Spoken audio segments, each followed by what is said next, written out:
Hello, YouTube, and I'm Sir Lady Raj Mahal, or Roger, or Ruby. I go by a lot of names. Um, so, the YouTube Pagan 2018 Pagan Challenge.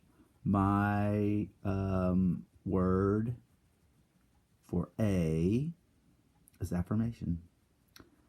Affirmation, because I'm very new. I was raised Southern Baptist, fundamentalist Baptist, and in rural Oklahoma, and come from a very conservative family. And I don't know. The last 3 years have been really tough. I'm separated from my husband. We were together for 10 years. We're about to finalize our divorce. And the last 3 years were just full of darkness and hurt and heartache and hopelessness. And I call it the black veil. It was like a black opaque veil that came over me. And I've always been a control freak. And I've always been the best at what I do.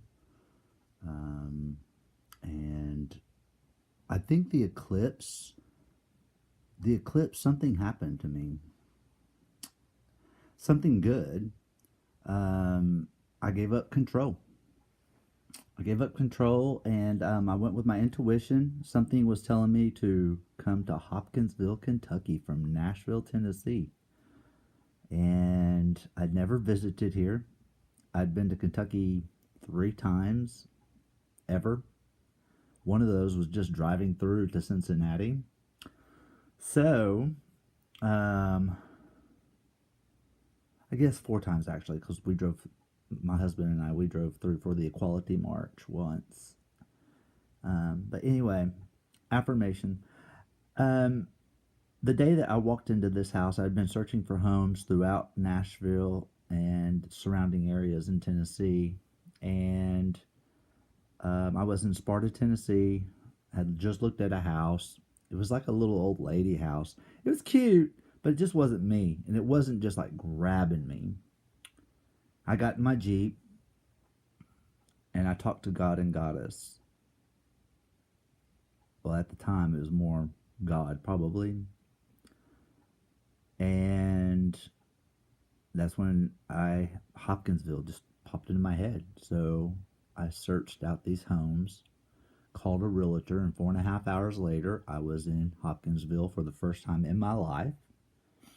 And of the 5 homes I had picked, I was told by the realtor that 2 of them had to have 24-hour notice to be viewed.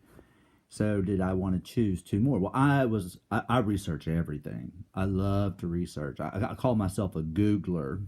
I told you I go by many names. But one of the homes, so the 2 that I just was like scrolled through Zillow, and I saw this green tin roof on a house. It was cute.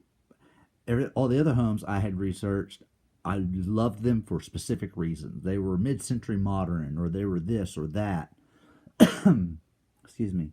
So all 3 of the homes I looked at that day, this was the week of the eclipse, and I did not know Hawkinsville was like the eclipse center. Like they called it Eclipseville. I had no clue about that. I don't watch TV. I don't like clutter in my mind with TV. I feel like I'm an empath, and I just really those energies and stuff just are not good for me. So that was one of my affirmations. Um, but when I walked into this home, that's where I'm at right now. When I walked into this home, there was an audible voice in my ear that said, "You're home. You're home." And it kind of like shocked me. And I'm not like growing up, I would see spirits, and my grandmother had told me that I had a gift. So, but I kind of lost it. I guess I didn't lose it. I tucked it away somewhere. So fast forward to today, and I've been living in Hopkinsville, Tennessee since September 8th.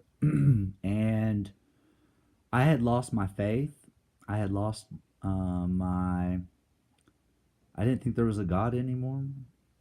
And since moving here, I truly believe the eclipse was a spiritual awakening. I had suffered a lot of loss. My husband, I almost lost my home in a foreclosure in Nashville.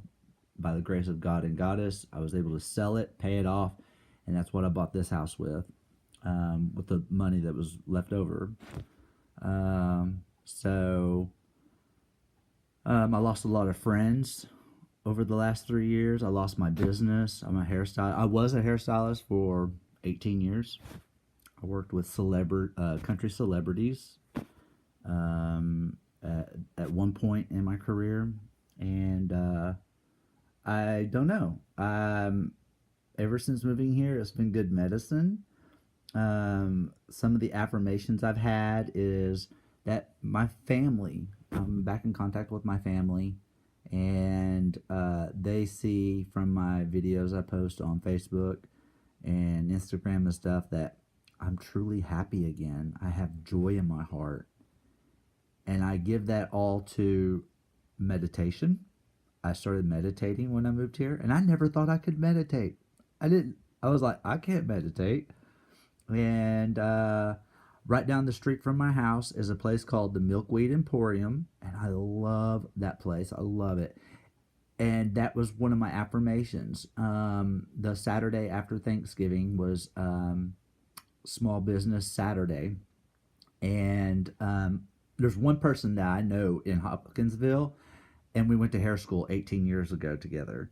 And she said, "Hey, do you want to go to the Milkweed?" I was like, "Sure." I didn't know what it was. I walk in and I was like, "Oh my God!" Like, there's incense, there's shaman drums, there's Himalayan salt lamps, there's essential oils, there's crystals and rocks and stones and incense burners and books about chakras and soul. Like, it was so cool. It was just so I was talking to the owner, and over the last 6 months to the past year, there's been something that I have felt like I should go to Sedona to visit, and I haven't yet. But on this particular Saturday, I'm talking to the owner, and I, I felt a connection to her immediately. I felt like I'd known her my entire life. And I've been doing the spiritual thing on the inside, not really letting anybody know the that I was really diving into paganism. So like I'm really green behind the gills, okay? And so this owner tells me, I'm telling her my life story in this store. I've never met the lady before in my life. And I'm just like, blah, blah, blah, blah, blah, blah, like totally fangirling out with her. And I told her, I said, I feel like I'm on a spiritual awakening since the eclipse. She shares with me, she says, we had an astrologer here on the day of the eclipse. And the astrologer is also a mystic or a medium. And that she said that Hopkinsville very well could be the next Sedona. You could have knocked me over with a feather. That was an affirmation. It was a sign. I was like, oh my God, like this is, oh my God. Like, wow. Because I was drawn here. I feel like this house chose me. I did not choose the house. It really chose me. Um, the an elderly couple had owned it for the last since the 70s, I think. The house was built in the 1900s. The wife had just passed away 2 weeks prior. I was about to be homeless, hadn't found a house, was having to get out of my house, and 7 days later, I was closing on this house. They accepted my bid and everything. And I'm actually friends now with the elderly man who lives up in Indiana now. We talk through Facebook, and we talk on the phone. So I think was that an orb that I just saw in there? If it was, I will say that's another affirmation. So my word for the the YouTube pagan challenge, alphabet challenge, you know what I mean, is an affirmation. Affirmation. Affirmation. Yes, affirmation. So, I'm Sir Lady Raj Mahal, or Sister Ruby Metaverse, Semper Fidel Sissy. I'm part of the Music City Sisters, which is the Sisters of Perpetual Indulgence. So, I kind of got my feet wet with paganism at Short Mountain Sanctuary, celebrating Beltane about 6 or 7 years ago, I think it was. So I'm not super new, but I've got an altar set up. I'm in bed right now, so I've got the lights out over there. I'll show that on my next word. How about that? But yeah, I sit at my altar, every day now, or I at least tend to it, or I just meditate, and I don't know. In fact, I forgot to meditate yesterday. I'll just equate it to being too cold. Anyway, so I'm eager to see what everybody else's words are in this YouTube pagan alphabet challenge.